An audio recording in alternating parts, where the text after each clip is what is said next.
Esta semana ha estado con nosotros Imanol Zumalde, que es uno de los grandes analistas fílmicos de la esfera española, profesor de la Universidad del País Vasco, y ha tenido la gentileza de compartir sus impresiones y concedernos una pequeña entrevista para hablar de cómo se analizan las películas, cuáles son sus lecturas de referencia y en general cómo trabaja él el análisis fílmico.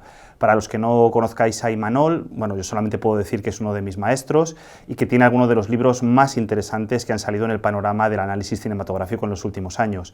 Yo solamente quería destacar La materialidad de la forma fílmica, que es un libro clásico en el cual nos tiró un poco de las orejas a todos los que practicábamos estudios culturales y supuso uno de los hitos para reivindicar la semiótica y la aproximación a la forma cinematográfica y sobre todo la experiencia fílmica, que es un libro que sacó en cátedra hace 4 o 5 años y que supone uno de los mapas más interesantes y más apasionados sobre la interpretación, dónde están los límites de la interpretación y qué es lo que podemos y no podemos decir sobre las películas. Entonces, le hemos robado media hora larga y creo que merece la pena escucharla en su totalidad, así que espero que la disfrutéis.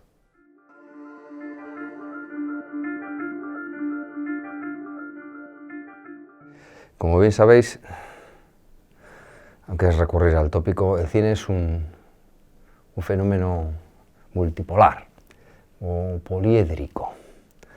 Claro, hacer estudios de audiencias, estudios económicos sobre el sector audiovisual, hacer política cultural, etcétera, también es de una manera estudiar el cine, en tanto que es un objeto que admite un objeto diverso, que tiene numerosas formas de ser, una forma de ser compleja, pues admite abordajes diversos. Esto es una obviedad. Pero como has dicho, para mí, lo que significa, o qué es lo que significa para mí, o desde mi punto de vista no tanto personal, sino metodológico, qué significa acercarme al fenómeno cine o audiovisual, yo te diré que lo que nosotros hacemos, porque yo formo parte de un grupo de trabajo y lo que voy a articular en primera persona no significa más que una especie de portavocía de lo que nosotros nos gusta hacer, se trata de... tratamos las películas, que es uno de los elementos que forma parte del fenómeno cinematográfico. Entonces nosotros hacemos análisis fílmico, es decir, nos interesan las películas, en tanto que máquinas de generar sentido, perdona la petulancia. Entonces, estoy harto de discutir con los alumnos, porque los alumnos, por necesidades curriculares, pues tienen que hacer trabajos fin de grado y fin de máster. Entonces dicen, quiero trabajar sobre cine y que me gustan los festivales de cine. Y bueno, digo, pero a ver, los festivales, que pues la programación. Hace poco tuve una conversación con una chica del máster. Decía, quiero hacer un trabajo sobre un programa que hicieron creo que en el año 77 o 78 en el Festival de Cine de Donosti, de San Sebastián, sobre películas dirigidas por mujeres, que era por primera vez y de una forma comunal, fuera del festival, pero bueno, una cosa bastante curiosa, peculiar, que no tuvo continuidad, pero que tiene eso que se dice valor histórico. Y yo le dije, y buscándole un poco las vueltas, le dije, pero entonces para ti no te importan las películas. Y decía, sí, claro, las películas. Bueno, a ver, tú te preocupas o te quieres estudiar un ciclo donde hay una serie de películas que tienen lo único que tienen en común, que fueron dirigidas por mujeres. Sí, entonces ¿tienen alguna otra cosa en común? Y me decía, pues no sé. ¿Por qué? No le interesan las películas, le interesa un aspecto de lo cinematográfico.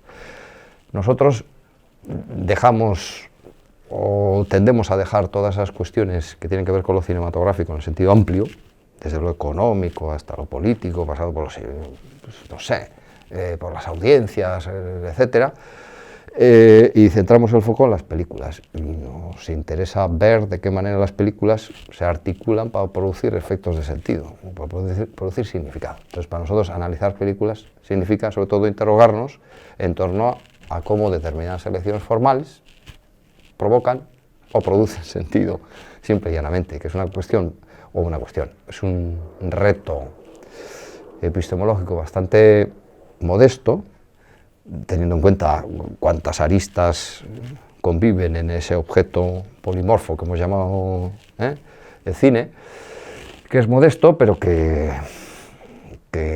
supone un brete porque supone medirte con la materialidad fílmica que de un tiempo a esta parte pues está dejado un poco de lado por los estudios hegemónicos, que creo que alguna pregunta va por ahí.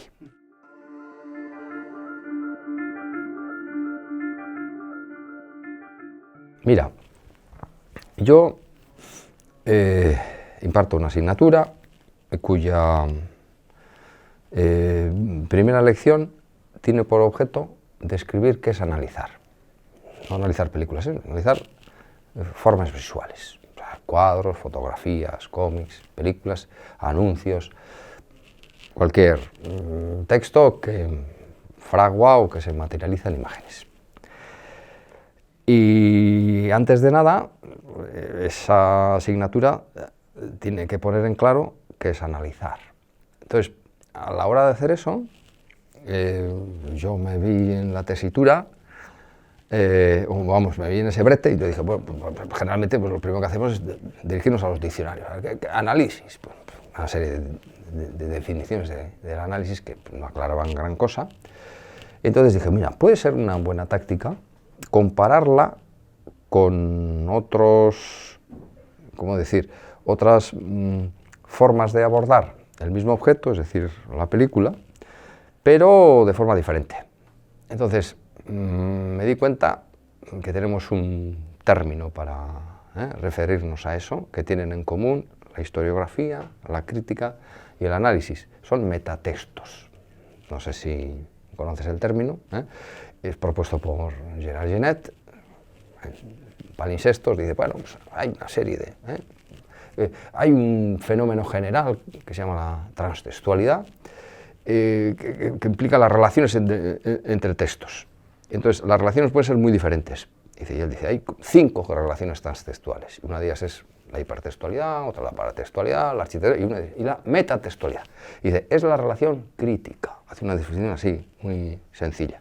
La relación crítica, es decir, todo texto que se refiere o hace un comentario sobre otro texto anterior es un metatexto. Dice, aquí hay tela que cortar, pero bueno, eso lo dejo para otra gente.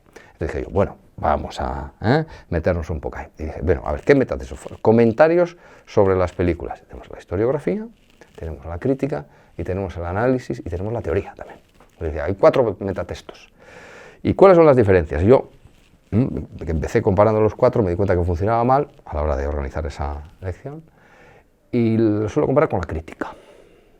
Y tengo una especie de esbozo de cuáles son las diferencias sustanciales entre la crítica y el análisis, porque son metatextos ambos, que se refieren al mismo objeto, a la película, pero con criterios de evaluación, rutinas interpretativas y objetivos totalmente distintos. La crítica evalúa estéticamente y moralmente la película o el texto audiovisual. El análisis no tiene nada que ver con el gusto, no tiene nada que ver con la evaluación, tiene que ver con la descripción de la manera en la que determinadas decisiones formales o soluciones formales producen sentido. En la crítica impera, y esto que se me entienda bien, porque no es nada descriptivo, es un juicio del gusto. O sea, los críticos haciendo de su capa un sayo en función de su background, sus conocimientos, su trayectoria, sus prejuicios y sus gustos, emiten un veredicto sobre el valor estético y moral de un texto para aquellos que le quieran tener en cuenta, organicen su consumo cultural. Al análisis poco le importa lo que la gente opine sobre ese texto, simplemente se preocupa de la manera, como he dicho antes, en la que ese texto dice cosas. Otra de las diferencias sustanciales entre la crítica y el análisis. A la crítica o al crítico, la agenda se la impone la actualidad. Es una cosa trascendental. Es decir, el crítico no elige el objeto que ha de evaluar. Hombre, algún margen de maniobra tienen. Si hay 3 o 4 críticos en un periódico o en una revista, si en un fin de semana se estrenan 4 películas, pues supongo que entre ellos decidirán, ya veo yo esta, ya veo yo aquella. Pero es la actualidad de los estrenos, de los reestrenos en televisión o las ediciones críticas en DVD, etcétera, la que le impone la agenda al crítico. Al analista, todas estas cuestiones que tienen que ver con la actualidad no le afectan. Por eso abundan tantos análisis de películas viejas, rancias, que no tienen ningún tipo de actualidad. Porque el criterio de selección es muy otro, y es el analista el que elige. Y el analista, cuando elige un texto, no elige una película, sino elige un fenómeno o un problema concreto que aflora en la materialidad singular de una película. Es decir, el análisis o es parcial o no es nada inteligible. Los analistas eligen la película, es decir, el corpus, una película, o 4 o 5 películas, una novela y 2 o 3 adaptaciones, y aquello que quieren desvelar o esclarecer o discernir en ese texto, porque todos los textos son polisémicos y pretender un análisis exhaustivo es una puerilidad. Por tanto, el análisis elige, y todas esas elecciones de base que tienen que ver con el corpus, con el tema o lo que queremos aclarar de ese corpus y sobre todo con la metodología que queremos utilizar para analizar, son todas decisiones del autor o del analista. Y el analista, a través de su trabajo empírico, ha de demostrar que esas elecciones previas son o se sostienen con la materialidad concreta del texto. En cambio, el crítico emite un juicio de valor, basado en sus gustos sobre la valía estética de un texto, y aconseja que el buen lector o consumidor de películas vea o no vea, que invierta lo que cuesta la entrada o que lo dedique a tomar cañas, nada más. Perfecto. Por tanto, que a pesar de que parecen que son primas hermanas, la crítica y el análisis miran al firmamento, pero a constelaciones muy distintas.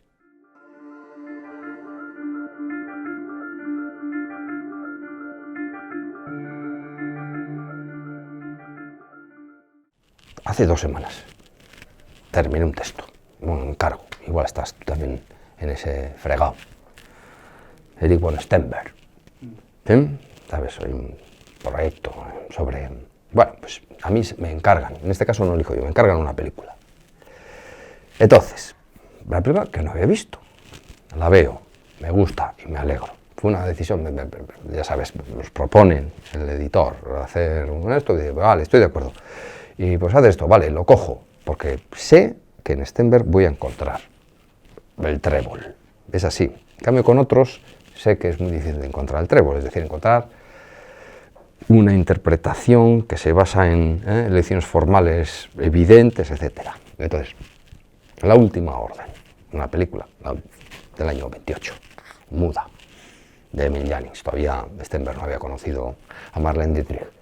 Bueno, la veo, analizo. Entonces, primero, aunque estas cuestiones quedan un poco fuera del análisis textual, primero hay que encuadrarla históricamente, dónde viene la historia, quién aporta la idea, quién escribe el guión, todo lo que tiene que ver con lo contextual. Información de ese tipo hay que aportar. En esa tarea, la crítica y el análisis no se pueden diferenciar. Es decir, el crítico también ha de aportar esa información contextual para situar al espectador ante la película. Bueno, pues el análisis también, yo creo, que ha de hacer eso. Por lo tanto, explico dónde viene la idea, un tío ahí que de extra una película de Lubitsch que cuenta una historia, es bastante, tiene su miga. Bueno, una vez contado todo eso, que es un poco labor de historiografía, pero claro, uno es historiador de pacotilla y hace lo que puede, entonces ya encaras ya el texto. Bueno, ¿esta película qué cuenta? Cuenta la historia, peripecia de un individuo, que luego ya hemos dicho que se basa en la peripecia dicha por un tío que trabajaba como extra, ¿no? Bueno, que se basa en la realidad, poco nos importa, eso ya ha sido dirimido. Entonces, ¿cómo se organiza narrativamente?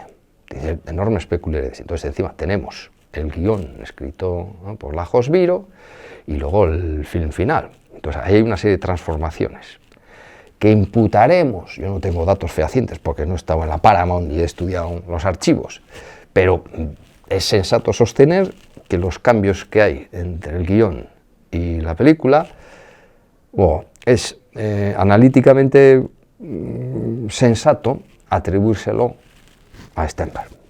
Y cuando digo Stenberg, me refiero a esa inteligencia que está detrás, no la persona que viste y calza, no, la inteligencia que está detrás de la creación, ese autor modelo que proyecta la película. Bueno, hay una instancia creativa que cambia una serie de cosas de la historia, una serie de cosas del relato, para convertirlo en esquizofrénico, de alguna manera. Tiene dos partes totalmente diferenciadas.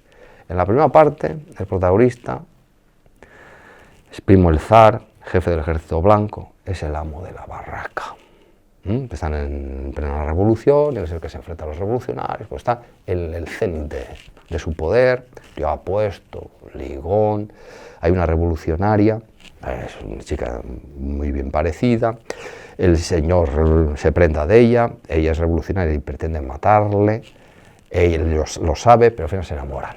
Entonces él está, aparte de en la cumbre de su éxito militar, etcétera, está enamorado, los dos enamorados. Bueno, hay una catástrofe, los revolucionarios atacan el tren donde está el jefe del ejército blanco, lo defenestran, pasa una especie de vía crucis, lo van a linchar, pero dicen vamos a llevarla a Moscú, y entonces la novia se hace pasar por la revolucionaria y le salva in extremis antes de morir.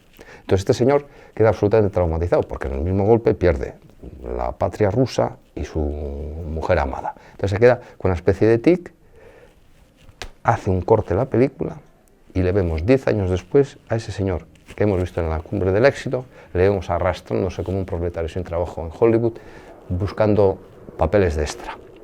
Entonces, la película es absolutamente esquizofrénica, pero el guión no lo era. Entonces hay una serie de cambios en la historia, en el relato y sobre todo en la construcción de la película. Bueno, pues yo estudio lo narrativo y luego esta especie de dicotomía, el texto se llama semántica bipolar, también filtra en las elecciones formales.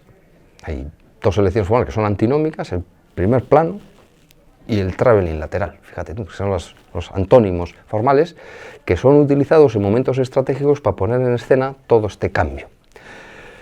Y eso es lo que he hecho, describir un poco el contexto de cómo surge la película, pero todo eso para un poco será la guarnición para el análisis formal que tiene que ver con la historia, cómo se construye, cómo se cuenta y luego cómo se solventa escénica y formalmente, y todo ello de cara a construir o reproducir en una versión muy sucinta cuáles son las dicotomías que de alguna manera articulan el sentido de esa película. Es la forma en la que a mí me gusta trabajar, y como digo, en este caso he encontrado el trébol de 4 hojas, porque estamos hablando de un cineasta ya formado, que tienen por primera vez la oportunidad de utilizar toda la maquinaria de la Paramount y estrellas, dinero para construir un texto, porque venía de tener un éxito reciente, un texto que de alguna manera respondiera a sus capacidades creativas, y un tío que era consciente de que las elecciones formales, la distancia, los movimientos de cámara, las transiciones, los fundidos a negro, etcétera, forman parte de ese andamiaje formal que llamamos película. En esos términos solemos trabajar nosotros.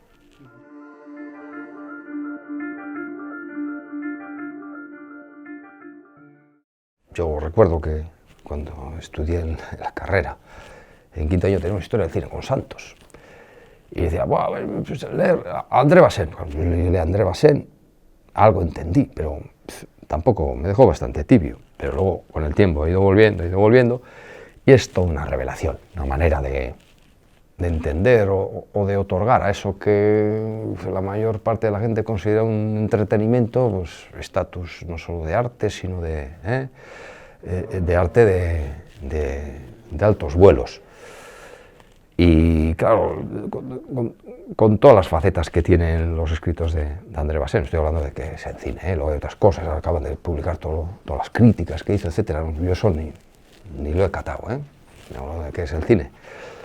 Y claro, ahí estamos hablando de uno de los grandes críticos de cine, un teórico de cine, porque tenía toda una construcción teórica de lo que debía ser el cine, de lo que estaba bien, de lo que estaba mal, por qué estaba bien y por qué estaba mal, de una especie de teología estética que es extremadamente fascinable, con el que puede estar de acuerdo o no, pero es extremadamente fascinable, convincente, y yo creo que puede servir para hacer entender a los alumnos que eso que parece un simple entretenimiento, una distracción, es también fruto de, o puede ser fruto, en algunos casos, de una reflexión muy honda sobre lo que es la realidad, sobre de qué manera este artilugio que está detrás de eso que llamamos película interviene sobre esa realidad, de qué manera se puede comprometer con la realidad de la realidad, de qué manera la puede alterar, por qué el alterar no debe ser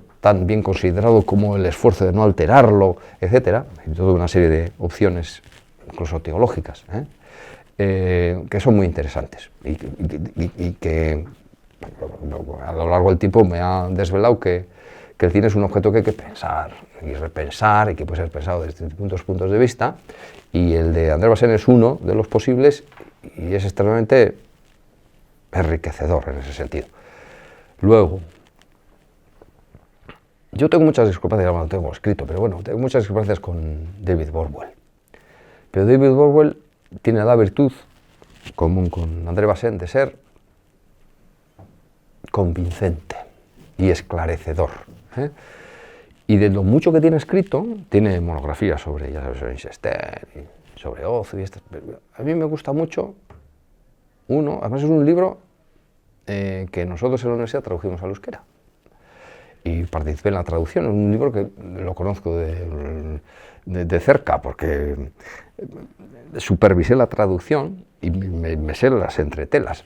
Se llama El arte cinematográfico. Es una cosa muy general. No estamos hablando de películas solo, sino del cine en su completitud, en su totalidad, desde el aspecto económico, historiográfico, sociológico, estético, histórico, la evolución de las formas y sobre lo que es la crítica, sobre ese análisis. Lo tiene de todo, es una especie de navaja suiza que sirve para todo.